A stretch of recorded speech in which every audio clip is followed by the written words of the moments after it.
Rotep família, mais um vídeo no canal, desde já agradecendo a vocês todos e todas por estarem fazendo as inscrições no nosso canal, ativando o sininho de notificações, compartilhando nossos vídeos, deixando o like de vocês.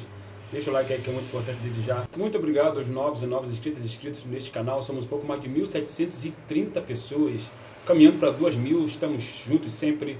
Sejam todos e todas muito bem-vindas e bem-vindos. Este é o África no Centro, canal para nós discutirmos relações étnico-raciais, história, antropologia, as contribuições que as populações africanas do continente e da diáspora legaram para a humanidade, sempre a partir da perspectiva do pan-africanismo. Família, hoje é dia 13 de maio, vocês sabem muito bem, né? Que é o dia da mentira. 13 de maio é o dia da mentira, vocês sabem muito bem disso, né?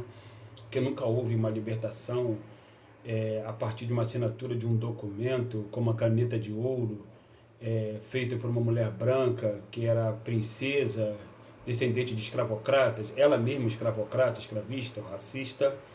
E, logicamente, que aquela assinatura ali foi apenas um proforma, porque naquele momento histórico, em 1888, aliás, hoje o dia do nascimento, aí sim, é um dia para eu comemorar, sim.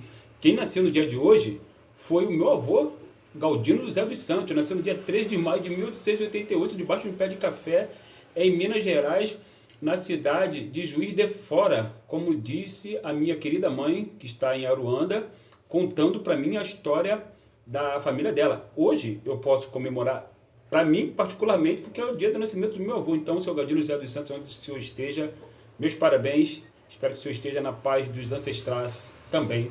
Mas como eu estava dizendo, vocês sabem que hoje se comemora o dia da mentira, né? Para nós que somos de Umbanda e Candomblé, hoje é o dia dos pretos velhos, né? Normalmente nós comemoramos nos terreiros o dia de hoje, o dia de vovô Maria Conga da Calunga, o dia de Pai Junqueira das Almas, São Benedito, Velho Brás, vovô Justino, né, pai Joaquim de Angola, ou seja, todos esses ancestrais, vovó Catarina, grande, né, todos esses ancestrais e essas ancestrais que foram as populações do tronco linguístico banto que chegaram aqui a partir do século XVI e que trouxeram para cá a Umbanda, Imbanda, magia e arte de curar, como já tivemos a oportunidade de explicar aqui, e também o candomblé Angola, como muitos aqui no Brasil são adeptos dessa linha do candomblé, que é candomblé Angola. Então, se temos hoje o candomblé e a Umbanda aqui no Brasil, agradeço muito aos pretos velhos, as populações do tronco linguístico banto, que trouxeram esta visão africana para cá. Mas, Jorge, você está falando disso tudo, de um montão de coisa, você vai falar o que exatamente nesse vídeo? Hoje, família, a gente está aqui no dia 3 de maio, simbólico, né? Para a gente falar um pouco de uma novela que está aí no ar, na Rede Globo de televisão, na mídia burguesa. Quando eu falo de mídia burguesa aqui, normalmente eu envolvo todo o espectro da mídia burguesa, já tive a oportunidade de falar isso aqui anteriormente. Mas hoje nós vamos falar, como é um dia simbólico, nós vamos falar rapidamente de uma produção novelística, vamos dizer assim, que eu particularmente não assisto, tá? E, Jorge, como é que você vai falar de uma coisa que você não vê? Que elementos que você tem para falar? Nós temos elementos para falar. Porque tem determinadas coisas que você não precisa assistir para saber o que está por trás daquilo ali que está sendo mostrado. Quais são os objetivos por trás daquilo ali. Está no ar uma novela, na Rede Globo de televisão, no horário das 6 da tarde. Esta novela, ela mostra um reino africano fictício, onde está no poder agora um usurpador, que é protagonizado por um grande ator, né? Como vocês sabem muito bem quem é, não precisa nem citar o nome dele aqui, né? E esta novela, ela fala de uma rainha, de uma princesa, que foram expulsas desse reino fictício e vieram para o Brasil exatamente no início do século XX. Eu não sei exatamente o que está acontecendo naquela novela, porque eu não assisto aquela novela. Por que você não assiste, Jorge? Por uma questão de equilíbrio, por uma questão até de conhecimento histórico. É disso que a gente vai falar aqui agora. Por quê? Histórico envolvendo particularmente as populações africanas aqui na diáspora. Essa emissora, que tem uma série de pessoas negras ali dentro, né?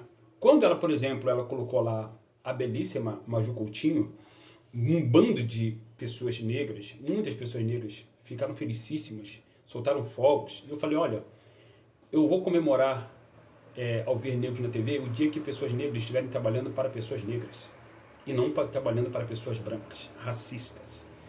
Porque esta emissora, ela nasceu em 64 em pleno golpe militar. O golpe militar que foi, logicamente, como vocês sabem muito bem, uma trama política para manter de pé intactas o racismo, o privilégio racial, obviamente, de brancos aqui no Brasil.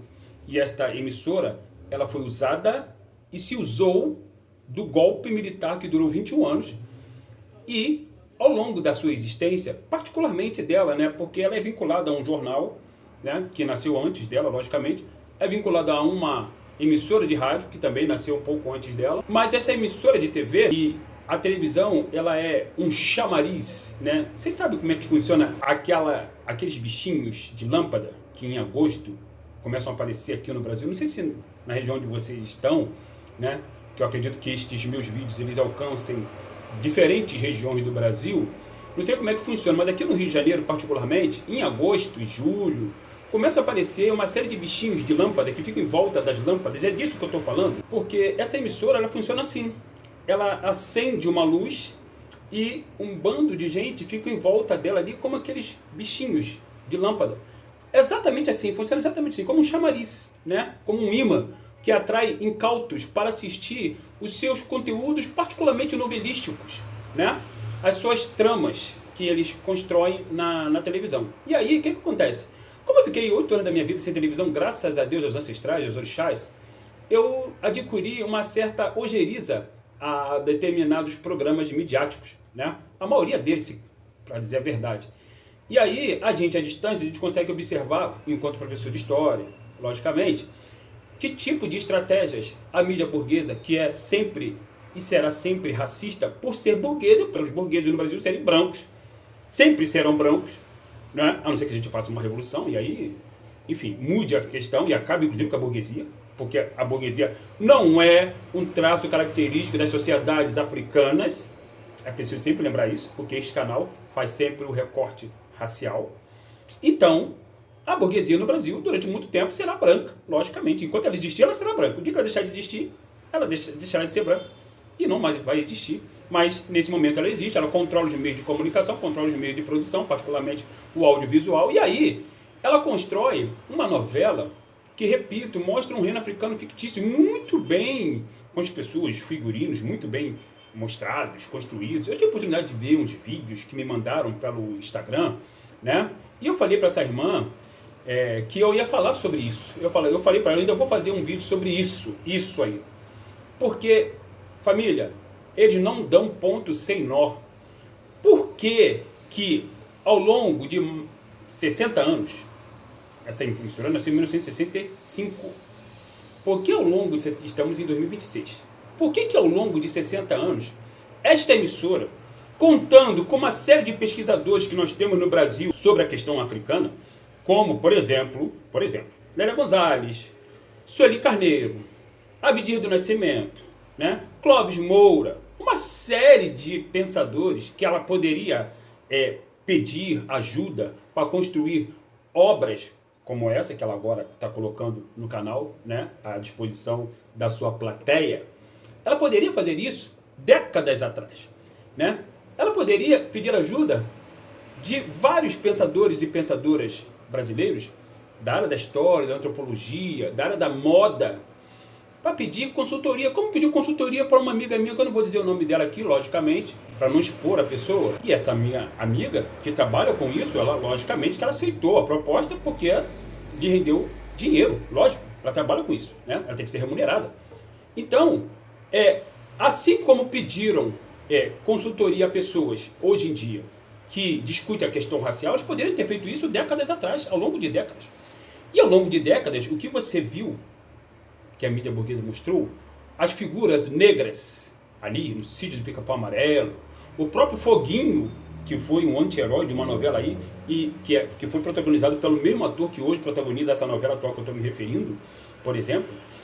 Essa mídia burguesa sempre colocou pessoas negras ali em situações estereotipadas, distorcidas, como bandidos, como, por exemplo, o Sabiá, né? Que é um rapaz que tem aí, acho que é Jonathan, alguma coisa, o nome dele, né? Ele sempre faz papel de bandido, podem reparar, um homem negro, né? Ele sempre faz papel de bandido. Então, você vê, normalmente, pessoas negras, ao longo de décadas, 6 décadas, 60 anos, a mídia burguesa colocando pessoas negras em papéis de subalternidade, ou são empregadas, ou são mulheres que são amantes de homens brancos, ou são mulheres que, ainda que estejam desfrutando de uma posição social confortável, tomam um tapa na cara como a esposa do atual protagonista desta novela tomou num dia 20 de novembro de um determinado ano, que eu não vou lembrar agora, quando uma atriz branca, né, lhes bofeteou no rosto e ela estava de joelhos, essa atriz preta estava de joelhos para esta mulher branca, ainda que estivesse representando ali, mas é uma representação fortíssima, né? E esta mulher negra foi esbofeteada no rosto no dia 20 de novembro. Como é que você sabe disso se você não assiste a novela? Eu sei disso porque essa situação viralizou, né? Embora não tivesse ainda, naquele período, né, essas redes sociais, mas viralizou e foi um assunto para uma chuva, uma saraivada de crítica do movimento negro contra esta cena, justamente no dia 20 de novembro. E aí, a gente percebe, família, que ao longo da existência dessa emissora, ela, por exemplo, ela fez ode à palmitagem. Quando ela colocou essa mesma atriz que foi esbofeteada no rosto por uma atriz branca para protagonizar um par romântico com um ator muito famoso chamado Reinaldo Gianecchini. E aí, de novo, eu me lembro disso, sabe por quê? Porque ainda que não tivesse redes sociais naquela época, as minhas irmãs assistiram e falavam para mim. E eu nunca mais esqueci disso. Por quê? Porque se trata de uma construção proposital, estratégica, a fim de manter sempre a comunidade preta em lugares de subalternidade socio-racial e naturalizar esta subalternidade. Como no momento, por conta das redes sociais, canais no YouTube, enfim, hoje em dia a comunicação se diversificou muito, muito provavelmente a sua audiência, quando se fala audiência, estamos falando de dinheiro, porque a audiência traz seus patrocinadores. Patrocinadores, para poder mostrar suas marcas na TV, pagam uma fortuna, principalmente em horário nobre, horário das 8, das 8h30, das 9h30. Como a sua audiência está em queda livre, muito provavelmente, para quem que eles apelaram? Para a comunidade preta, historicamente negligenciada por esta emissora, historicamente ridicularizada por esta emissora. Apelando para a comunidade preta, porque a comunidade preta, eles perceberam que a comunidade preta consome.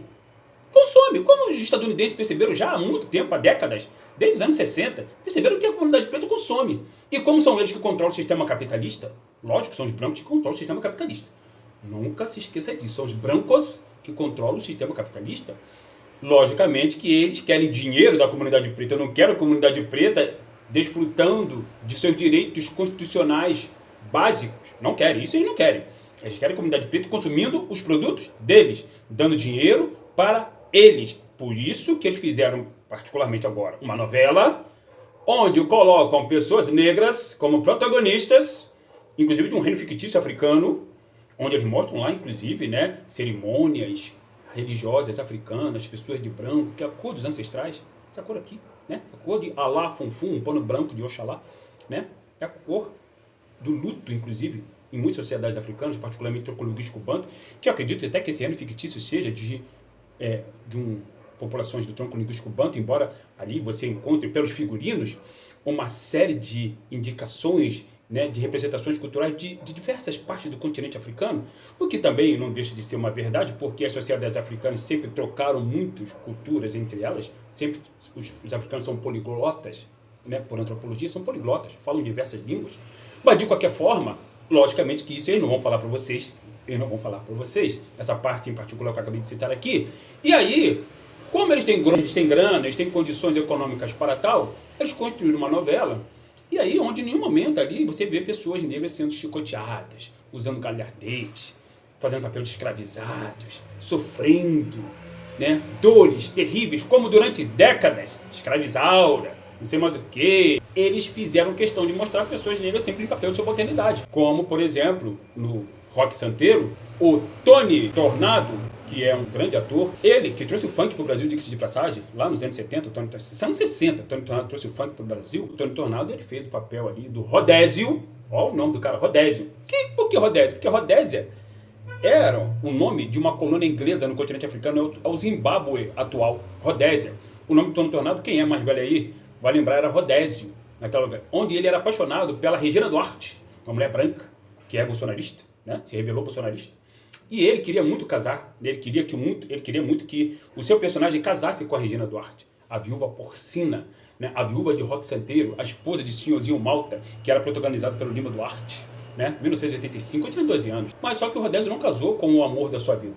A viúva porcina casou com um cara branco, é óbvio. Por quê? Porque naquele período, ainda, logicamente, a mídia burguesa colocava pessoas negras como capatazes de pessoas brancas. E é isso que o Rodésio era, capataz da viúva porcina, né? Como muitos outros capatazes eram interpretados por atores negros que poderiam fazer muito bem papéis de relevância, como este atual papel que o Lázaro Ramos, por exemplo, faz na novela atual. Então, não se engane, família. Por que eles estão colocando isso na televisão agora? É porque o desespero deles bateu no teto. E eles entenderam que se eles não fizerem algo de relevância para a comunidade preta consumir, a comunidade preta não vai consumir. Por quê? Porque apesar de toda essa força de idiotização que a mídia burguesa faz com o nosso povo, particularmente o povo preto, que assiste Domingo Legal, assiste esses programas de merda nos domingos, nos sábados, caldeirão disso, daquilo, enfim, né? Esses programas que é lixo não reciclável. Apesar disso, uma fatia significativa da comunidade preta está se enegrecendo, está estudando, está entrando na faculdade, está criando consciência crítica, né?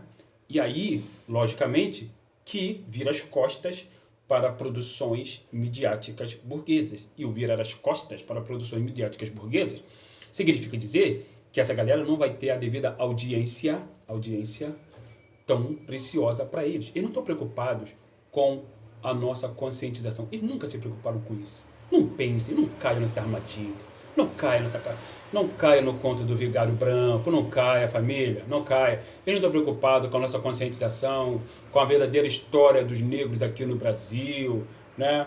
Com a libertação epistemológica, psicológica, cultural das populações africanas aqui no Brasil. Não estão preocupados, não querem, na verdade. Não estão preocupados, eles não querem. Eles querem manter a população preta na idiotização, na escuridão da ignorância. Esta novela foi um ato de desespero que eles fizeram. Ato de desespero. Por quê? Por conta disso que eu acabei de explicar para vocês agora. Então, cuidado. Não caiam, não saiam compartilhando essas coisas por aí, de cenas de novela. Porque se vocês querem saber sobre a história do continente africano, leia Cheikh Anta Diop, já tivemos a oportunidade de mostrar várias vezes as obras aqui para vocês.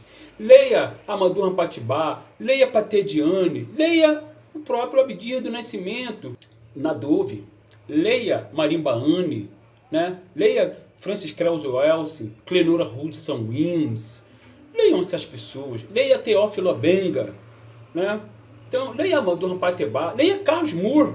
Se vocês querem saber da história dos negros no continente africano, você não precisa de nenhuma produção midiática, não, família. Você não precisa. Vocês precisam aprender com obras de referência como de Van Sertima, como de John Henrik Clarke, como de Runoko Rashid, por exemplo, como de Lilas Hamburger, por exemplo. Obras de referência que são necessárias para nosso enriquecimento. Eu vou deixar aqui o nome dessas obras, eu vou deixar aqui embaixo nos comentários, e vocês vão comentar aí embaixo também, a respeito dessa ideia que a gente está trocando aqui. Se vocês querem conhecer a história dos reinos e impérios africanos recentes, vocês podem ler sobre isso em obras de referência. Vocês podem ler essas pessoas que eu acabei de citar aqui e muitas outras que vocês podem pesquisar por aí. Por quê? Porque muitas das vezes nós somos instados, nós somos empurrados, nós somos induzidos, conduzidos, abduzidos por uma narrativa que promete nos massagear o ego. Que é isso, é coisa que eles trabalham. Com a psicologia do inconsciente. Mas isso é armadilha, família. Porque no final das contas, o que esses caras estão fazendo? Eles estão promovendo a candidatura do filho do genocida. Eles estão batendo palmas para a polícia que mata você todos os dias na favela. Mata os seus filhos. Eles estão batendo palma para governos estaduais e municipais que destroem a educação pública. Eles estão batendo palma para governos estaduais e municipais, para senadores, para vereadores, para deputados federais que querem aprovar a PL da dosimetria, que querem fazer a PEC da bandidagem, que querem manter intacta a escala 6x1, que prejudica quem? A classe trabalhadora. Logicamente, a classe trabalhadora é majoritariamente o que? Negra. Então, família, vamos acordar. Não caia no conto do vigário branco. Isso aí, família, é tudo armadilha. Desculpa. Não assista esse tipo de coisa. Se vocês querem aprender a história, leia as obras do campo do panafricanismo e da afrocentricidade. Dado o recado, venham todos e todas fazer o meu curso de História da África a partir da perspectiva do panafricanismo, aulas síncronas online comigo. Estamos juntos sempre. Hotep, África no Centro.